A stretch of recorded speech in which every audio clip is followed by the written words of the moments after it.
So I want you to imagine a situation where someone's pride, just their raw, unfiltered, fragile ego, is so overwhelming that it literally brings down gods. Right, and not metaphorically either. Exactly, not metaphorically. Today we're doing a deep dive into an excerpt from the fantasy narrative Chasing Death, episode 53, The Wages of Pride. Mm. And it is just dripping with magic, ancient prophecies, and these incredibly high-stakes supernatural duels. Oh, it's fantastic. The world building alone is just... It's so good. But we aren't just here to summarize a fantasy battle for you today.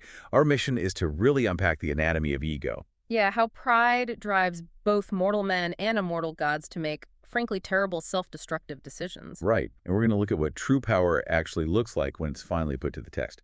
So, okay, let's unpack this. Where does the baseline for all this magical arrogance actually begin? Well, the story actually sets its thematic baseline far away from any sorcery. We start out in the harsh desert. We're dropped into this rich historical fantasy setting, traveling between the ancient Indus Valley cities of Mohenjo-Daro and Harappa.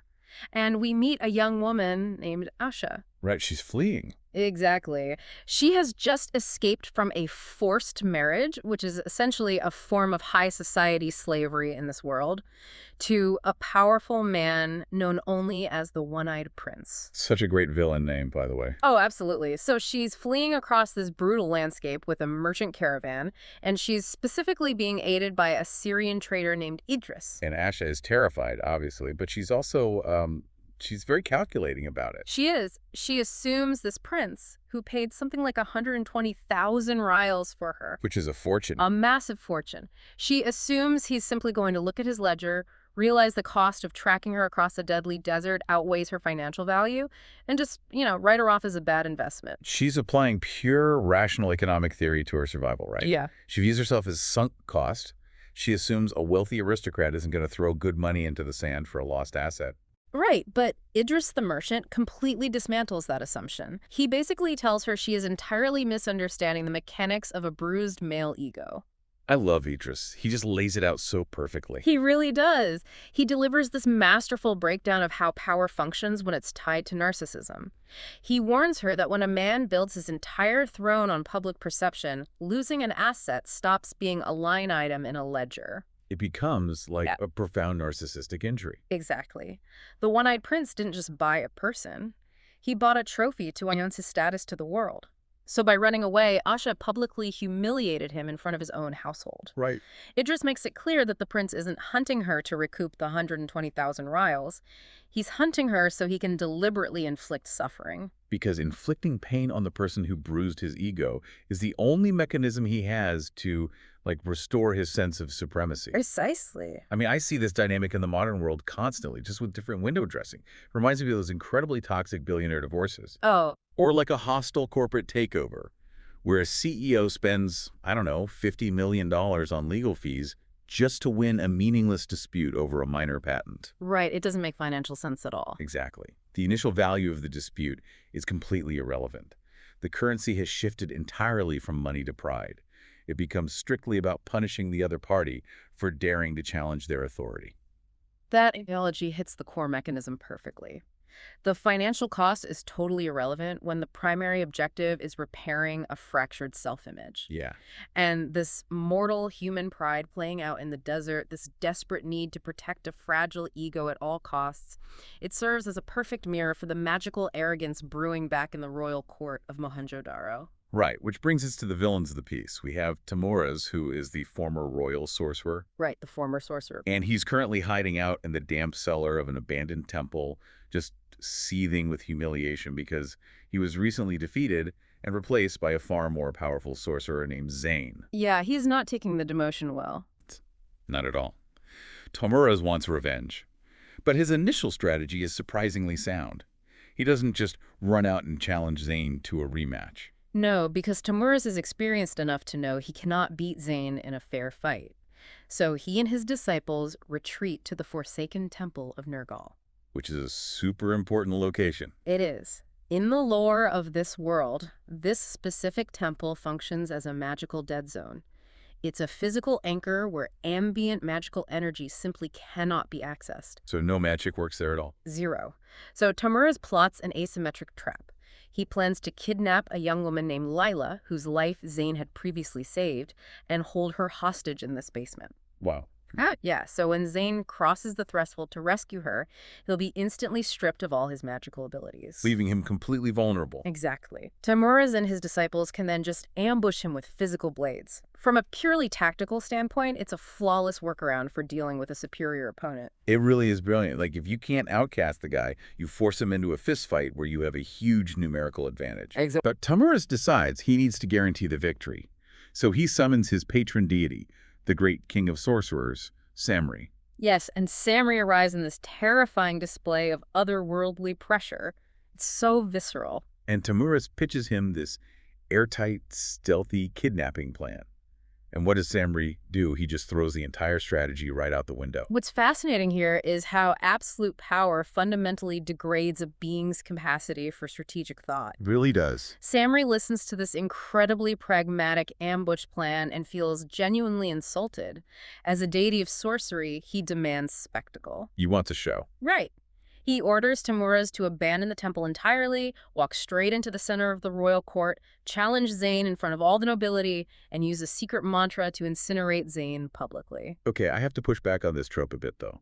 We see this constantly in mythology and fantasy. Why do the most powerful entities, whether it's a wealthy prince or a literal deity, consistently make the dumbest strategic choices? It's a great question. Right. I mean, shouldn't a god of sorcery understand the value of a guaranteed win? Why risk an open confrontation? Well, strategy, by definition, requires acknowledging your own limitations and calculating risk, right? Yeah, that makes sense. When you occupy a position of unchallenged supremacy for eons, like Samri has, those cognitive muscles just atrophy. You stop calculating risk because you believe risk no longer applies to you. Oh, wow.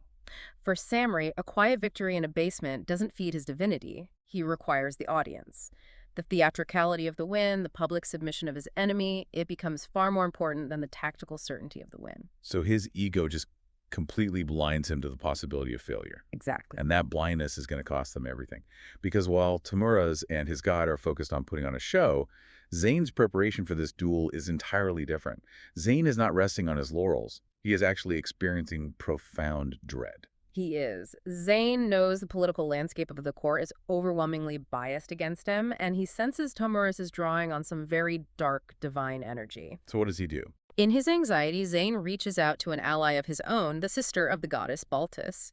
And, in the broader lore of this narrative, Baltus connects to ancient Mesopotamian mythology, which highlights the deep, cross-cultural, ancient mysteries at play here. I really love how the story weaves these real-world ancient mythologies into the fantasy. But the sister of Baltus doesn't just, hand Zayn a magical weapon or a new spell, does she? No, not at all. She gives him a profound reality check about his own nature. She reminds Zayn of a trump card he carries but often compartmentalizes due to the trauma of his past. Right, because Zayn is not a normal sorcerer. Exactly. He is a forgotten prince who is cursed with immortality. He has walked the earth for 2,000 years. 2 millennia. Yeah. The goddess reminds him that Tamuras is just a mortal who will inevitably decay, and even the terrifying god Samri operates under a cosmic clock. Death has no claim on Zayn. Wow. She forces him to recenter his perspective away from the immediate panic of a single duel and back onto the eternal scale of his own existence. And that reframing changes his entire physical presence. We see this incredible visual contrast in how the two men arrive at the court for the duel. The entrance scenes are so good. So good. Tamuras goes full theatrical nightmare. He coats his skin in this consecrated pale ash, wears a crown fashioned from bone, and he carries the heavy jawbone of a donkey as a focal point for his magic. Right. He's literally dressing up as the concept of death to intimidate the room. Exactly. And then Zayn just strolls in wearing his everyday robes. That contrast reveals the fundamental difference between performative power and intrinsic power.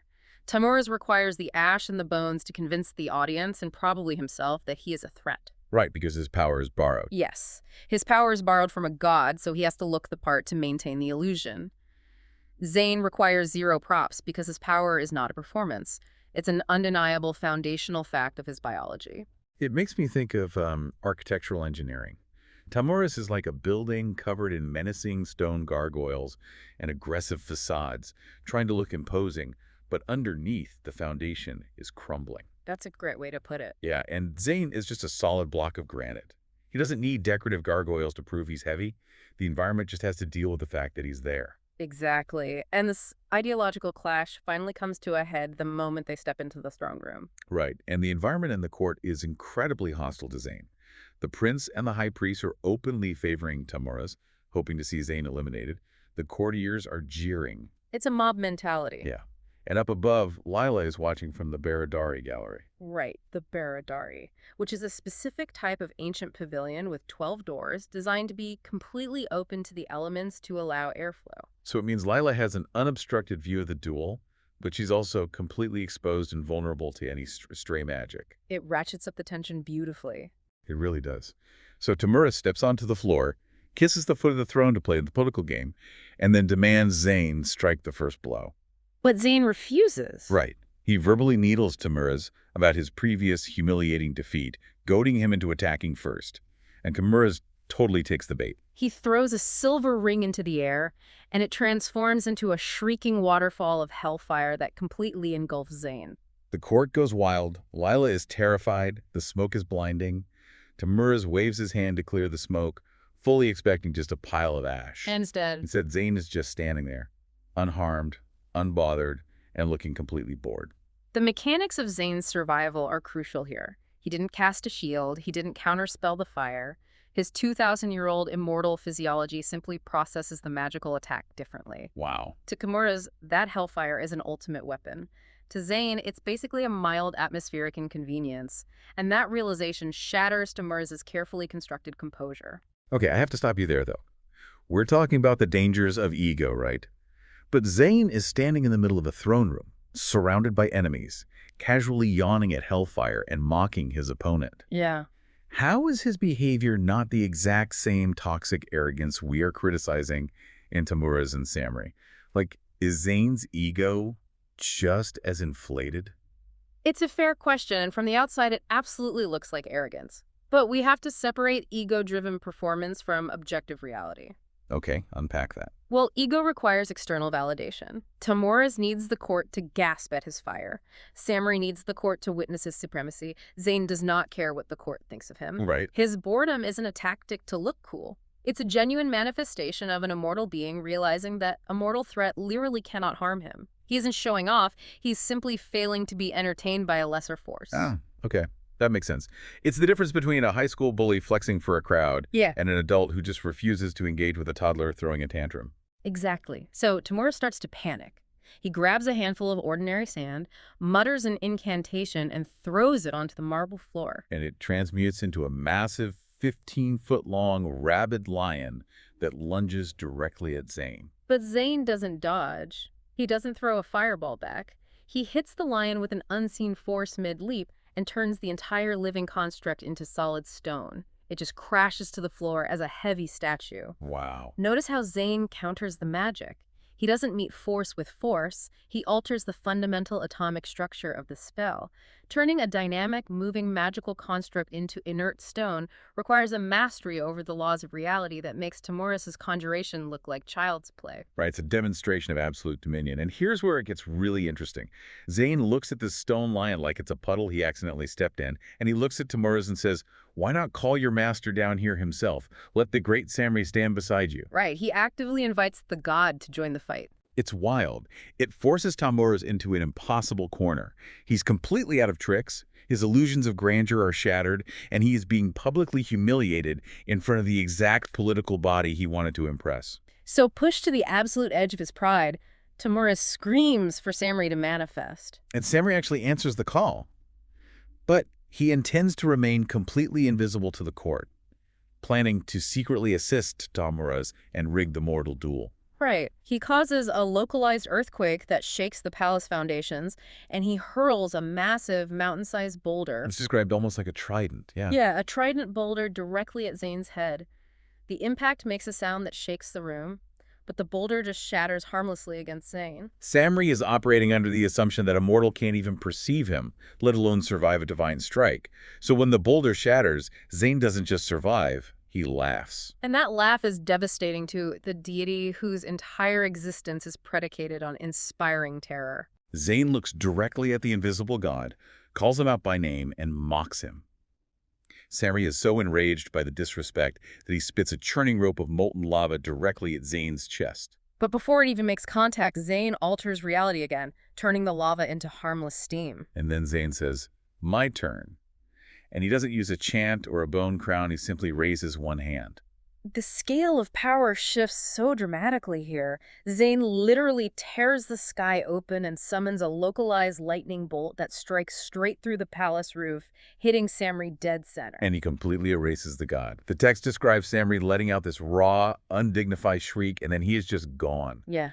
He isn't banished back to a spiritual realm or wounded, he is deleted from existence. Zayn removes a divine entity from the cosmos with a single gesture. It is the ultimate, fatal consequence of unchecked pride.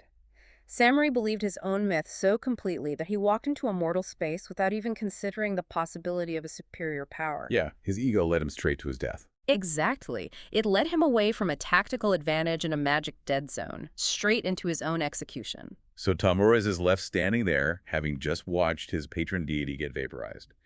He is entirely defenseless. Zayn casually waves a hand and summons a massive elephant into the throne room. Which is just such a flex. It really is. The elephant grabs Tamurraz in its trunk, lifts him up, and starts spinning him around. Tamurraz is terrified, his ribs are cracking under the pressure, he is begging for his life, swearing he will never challenge Zayn again.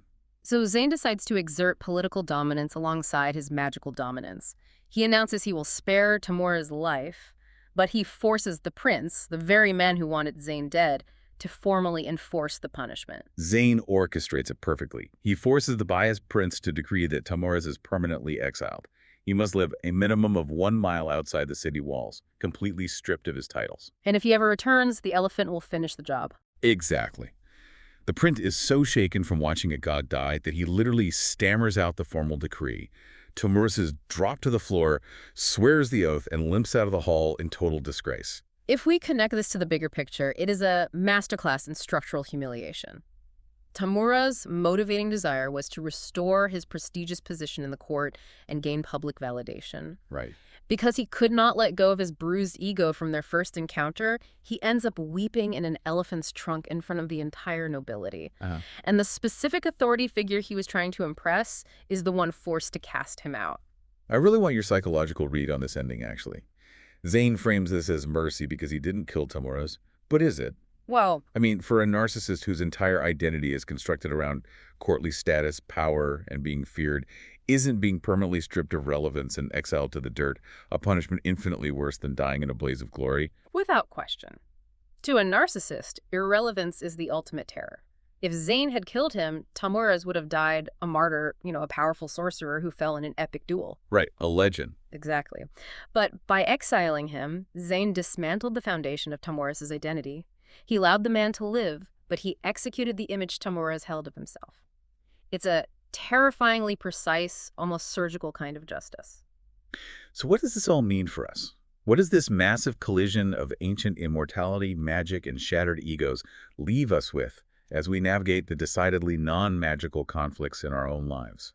The core takeaway, echoing through every layer of this story, from the wealthy prince hunting Asha in the desert, to Tamurraz throwing a magical tantrum, to a literal god demanding an audience, is that ego is the ultimate strategic liability. Yeah. Operating from a place of bruised pride fundamentally distorts your perception of reality. It stops you from calculating risks, it forces you to abandon sound strategy, and it blinds you to the actual capabilities of the people you are dealing with. It is such a critical reminder for you, listening right now, to audit the battles you are fighting in your career, your relationships, or your community.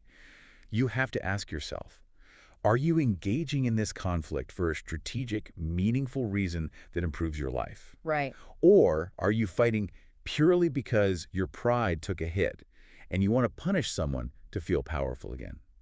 Because if ego is driving the car, you might be walking into a room completely unaware that you are heavily outmatched. And developing the self-awareness to recognize when a narcissistic injury is dictating your actions is incredibly difficult.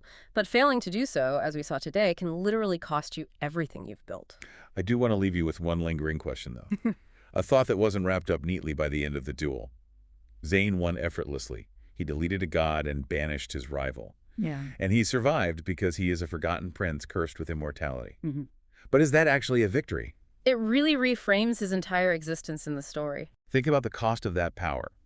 He can defeat gods, yes, but he also has to watch everyone he protects, like Lila, who is watching him from the Baradari gallery, eventually age, wither, and disappear. Yeah, he's permanently frozen in time. While the world moves forward without him. If nothing can ever kill you, if you can never truly share the fragility of a mortal experience with another person, does ultimate power eventually just curdle into ultimate, unending isolation? It certainly changes how we view his behavior in the throne room. Perhaps Zayn wasn't calm just because he knew he possessed superior magic. Right. Perhaps he was calm because he understands that on the agonizing timeline of eternity, this duel and the fragile egos of the men fighting it just doesn't matter in the slightest. Which brings us right back to where we started. The loudest, most performative people in the room are usually fighting desperately to protect something incredibly fragile. The truly powerful ones know that sometimes the hardest battle isn't surviving the fire, it's figuring out how to live with the ashes. Thank you for joining us on this deep dive.